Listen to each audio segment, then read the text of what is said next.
सास बहू का झगड़ा। अनामिका की सास पुष्पा अपनी बहू को कुछ खास पसंद नहीं करती थी और इसीलिए दोनों सास बहू में आए दिन झगड़ा होता रहता था। सास बहू के झगड़े के चक्कर में अनामिका के पति मोहित की जिंदगी मुश्किल में पड़ गई थी। बेचारा बार बार माँ और बीवी के झगड़े को सुलझाता ही रहता था, लेकिन दोनों समझने का नाम नहीं लेती थी। वैसे तो सब कुछ ठीक ठाक चल रहा था, लेकिन एक दिन अनामिका और पुष्पा के अंदर जोरदार झगड़ा हुआ और बात कुछ इस तरह थी। बहू, मैंने तुम्हें कल अपनी एक साड़ी धोने के लिए दी थी। हाँ मम्मी जी, वो साड़ी धोकर मैंने आपकी अलमारी में रख दी है। उसी की बात कर रही हूँ मैं। जरा देख तो, इस साड़ी को देखकर किसी भी तरह से लगता है ये धुली हुई है। अरे मम्मी जी, मैंने आपकी साड़ी वॉशिंग मशीन में अच्छे से धोकर सुखाकर आपकी अलमारी में तह बनाकर रखी थी। आपके तो नखरे खत्म ही नहीं होते। अरे कैसी बात कर रही है मुझसे?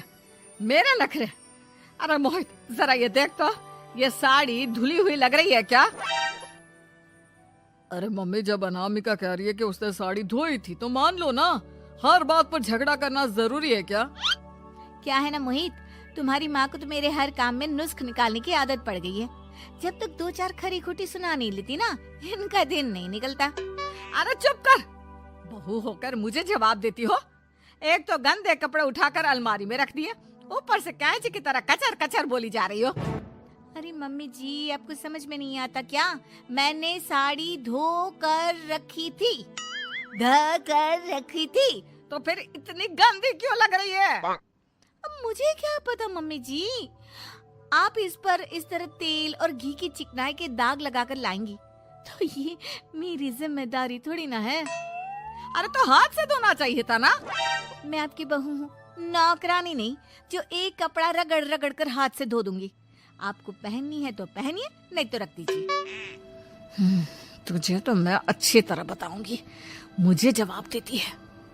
एक दिन सुबह के वक्त, अरे अनामिका, मेरी व्हाइट शर्ट कहाँ है? आज ऑफिस में बहुत बड़ा प्रेजेंटेशन है और मुझे वो व्हाइट शर्ट पहन कर जाना है।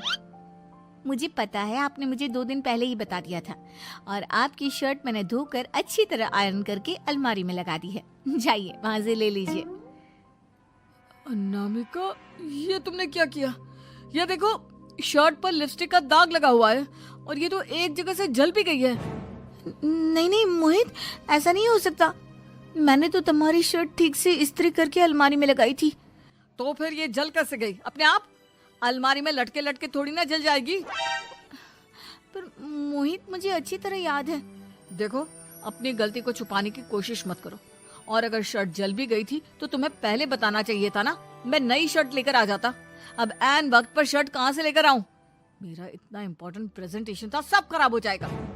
अरे बेटा, क्यों परेशान होता है? ये देख, मैंने तेरे लिए पहले से ही एक नई व्हाइट शर्ट ला कर रखी है। लेकिन मम्मी, आप मेरे लिए व्हाइट शर्ट क्यों लेकर आई? अरे मुझे पता था तेरा प्रेजेंटेशन होने वाला है और अपनी इस बहू पर तो मुझे बिल्कुल भी भरोसा नहीं। क्या पता मेरी साड़ी की तरह तेरी शर्ट भी गंदी करके रख देती। और देख, वही हुआ ना। बेटा, सारी टेंशन छोड़ और ये नई शर्ट पहन कर जा। थैंक यू मम्मी, आज तो आपने बचा लिया मुझे। कुछ दिनों के बाद, अरे अनामिका, जानती हो, ऑफिस में मेरा जो दोस्त है ना अमर, आज उसका बर्थडे है और उसे तुम्हारे हाथ का चॉकलेट केक बहुत पसंद है। थोड़ा सा बनाकर टिफिन में रख दो ना प्लीज। हाँ हाँ, क्यों नहीं। मैं बहुत अच्छा केक बनाकर आपके दोस्त के लिए रख दूंगी। तुम्हारे हाथ का खाना खाकर तो वैसे ही मेरे ऑफिस के सारे लोग इतनी तारीफ करते हैं, क्या बताऊं। प्लीज एक अच्छा सा केक और बना दो, मेरी तो ऑफिस में शान बढ़ जाएगी। अनामिका केक बनाने के लिए रख देती है। पुष्पा चुपचाप जाकर उस पे ढेर सारा नमक डाल देती है। देख अमर, तेरी भाभी ने तेरे लिए चॉकलेट केक बनाकर भेजा है, तुझे बहुत पसंद है ना? यार, तू बहुत किस्मत वाला है, भाभी इतना अच्छा खाना बनाती है और साथ में केक भी। वैसे भाभी को थैंक यू बोलना। थैंक यू बाद में, पहले तो ये केक खा कर देख। बहुत मेहनत से बनाया है अनामिका ने। अरे यार, इस केक में तो बहुत सारा नमक है। लगता है भाभी ने शक्कर की जगह खूब सारा नमक डाल दिया है। अरे मोहित, तू तो अपनी बीवी की कुकिंग की बहुत तारीफ करता फिरता है। जरा पूछना अपनी बीवी से, केक में नमक कब से डलने लग गया। क्या यार, तुझे भी मेरा ही जन्मदिन मिला था बिगाड़ने के लिए। केक नहीं लाना था तो मत लाता, कम से कम मुझे इस तरह नमक वाला केक तो नहीं खिलाता। अरे नहीं यार, अनामिका ऐसा नहीं कर सकती, जरूर कुछ गड़बड़ हुई होगी। घर जाने के बाद अनामिका, अगर तुम्हारा केक बनाने का मन नहीं था तो ना बनाती, लेकिन मेरी बेइज्जती करवाने की क्या जरूरत थी? अरे आपकी बेइज्जती, ये आप क्या कह रहे हैं? मैंने तो सुबह आपको इतने अच्छे तरीके से केक बना कर दिया था। हाँ, लेकिन उसमें इतना सारा नमक डाल दिया था कि आज ऑफिस में मेरा अच्छा खासा मजाक बना है। मेरे सारे दोस्त हंस रहे थे मुझ पर। अरे बेटा, मैंने तो तुझे पहले ही समझाने की कोशिश की थी। एक नंबर की गैर जिम्मेदार है ये लड़की, कोई काम ठीक से नहीं करती। उस दिन भी गंदी साड़ी रख दी थी मेरी अलमारी में और झूठ बोल रही थी। कुछ दिनों के बाद अनामिका देखो, मैंने अपना लैपटॉप चार्जिंग पर लगाया है, उसे अच्छी तरह चार्ज होने देना। मेरी एक अर्जेंट मीटिंग है, प्लीज बीच में से हटाना मत। हाँ हाँ ठीक है, मैं नहीं हटाऊंगी। पुष्पा चुपचाप से जाकर चार्जिंग का बटन बंद कर देती है। थोड़ी देर बाद अरे ये लैपटॉप चार्ज क्यों नहीं हुआ? और ये बटन किसने ऑफ कर दिया? अनामिका इधर आओ। क्या हुआ, क्यों चिल्ला रहे इतना?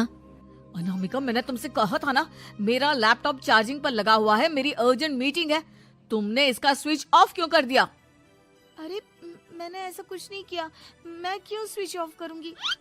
कुछ दिनों से देख रहा हूँ अनामिका, तुम मेरा हर काम बिगाड़ देती हो। देखो ये अच्छी आदत नहीं, कम से कम तुम्हें इस बात का तो ध्यान रखना चाहिए था कि मेरी कितनी इम्पोर्टेंट मीटिंग थी। अब क्या करूंगा मैं? आई एम सॉरी मोहित, लेकिन सच में मैंने जानबूझकर कुछ नहीं किया। अगर जानबूझकर नहीं किया तो क्या सब कुछ अपने आप हो जाता है? कभी मेरी शर्ट जल जाती है, कभी केक में नमक डल जाता है। आप मेरी बात क्यों नहीं सुनते? मैंने जानबूझकर कुछ नहीं किया। फिर से वही बात। अरे कितनी बार तुम्हें समझा चुका हूँ, इस तरह मेरा काम बार बार मत बिगाड़ा करो। तुम जानती हो मुझे कितनी प्रॉब्लम होती है। ऑफिस में तो पहले ही बेइज्जती करा चुकी हो, और अब ये मीटिंग, ये भी मेरे हाथ से निकल गई। अनामिका की समझ में कुछ नहीं आता कि आखिर उसके साथ ये सब क्या हो रहा था और क्यों हो रहा था। फिर कुछ दिनों के बाद मोहित अपने ऑफिस से कुछ फाइल लेकर घर आता है। अनामिका, ये कुछ फाइलें हैं, इन्हें संभाल कर रख दो, और प्लीज इस बार ध्यान से, कोई गड़बड़ी नहीं होनी चाहिए। नहीं मोहित, कोई गड़बड़ी नहीं होगी। मैं सारी फाइल्स अलमारी में लॉक करके रखूंगी और चाबी अपने पास रखूंगी। अनामिका, जरा अलमारी की चाबी तो देना। क्यों मम्मी जी, आपको क्या काम है? उसमें मोहित की जरूरी फाइल रखी है और मैं नहीं चाहती कि इस बार कोई भी गड़बड़ हो। पता नहीं कुछ दिनों से हर काम खराब हो जाता है। अरे मुझे उसमें से पैसे निकालने हैं और उसके बाद ले लेना अपनी चाबी। मैं खा नहीं जाऊंगी तुम्हारे पति की फाइल। अनामिका को अपनी सास पर शक होता है। चाबी देने के बाद वो चुपचाप छुपकर अपनी सास की हरकत देखती है। ये फाइलें उठाकर डस्टबिन में डाल देती हूँ, फिर देखना कैसे मोहित इसकी खबर लेगा। इस बार तो छोड़ेगा नहीं इसे। वैसे भी पहले मैंने जो कुछ भी किया है उसकी वजह से अच्छी खासी डांट पड़ी है, मजा आ जाएगा। अच्छा तो ये बात है, सारा काम मम्मी जी बिगाड़ देती हैं, वो भी इसलिए क्योंकि मेरा उनसे झगड़ा हो गया है। सास के जाने के बाद अनामिका मोहित को बुलाकर लाती है।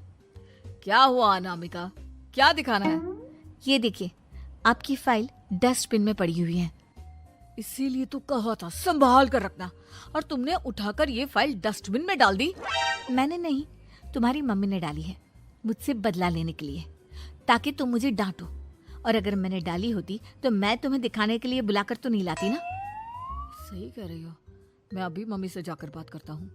थोड़ी देर बाद, मम्मी सच सच बताइए, मेरी फाइल अलमारी में से निकालकर डस्टबिन में आपने डाली थी ना? अरे अपनी माँ पर इल्जाम लगाता है, शर्म नहीं आती तुझे? मैं इल्जाम नहीं लगा रहा हूँ मम्मी, जो सच है वही पूछ रहा हूँ। आप जल्दी से बताइए आपने ऐसा क्यों किया? अरे तो क्या करती, तेरी बीवी मुझसे झगड़ा करती है, उल्टे सीधे जवाब देती है, मुझे उससे बदला लेना था। अरे मम्मी, लेकिन आप दोनों के झगड़े के चक्कर में मेरा कितना नुकसान हुआ है, ये कभी सोचा आपने? मम्मी जी, अगर आपका बदला पूरा हो गया हो तो आइंदा ऐसी कोई हरकत मत करना, क्योंकि अब आपकी सच्चाई हमारे सामने आ चुकी है। यह तो वक्त ही बताएगा मैं क्या करूंगी और क्या नहीं। मम्मी जी, कहा ना आप ऐसा कुछ नहीं करेंगी। अरे मेरी जो मर्जी आएगी वो मैं करूंगी। मेरा सर घूम रहा है। सास बहू के झगड़े में मेरी जिंदगी का तो कचरा हो गया है, कचरा।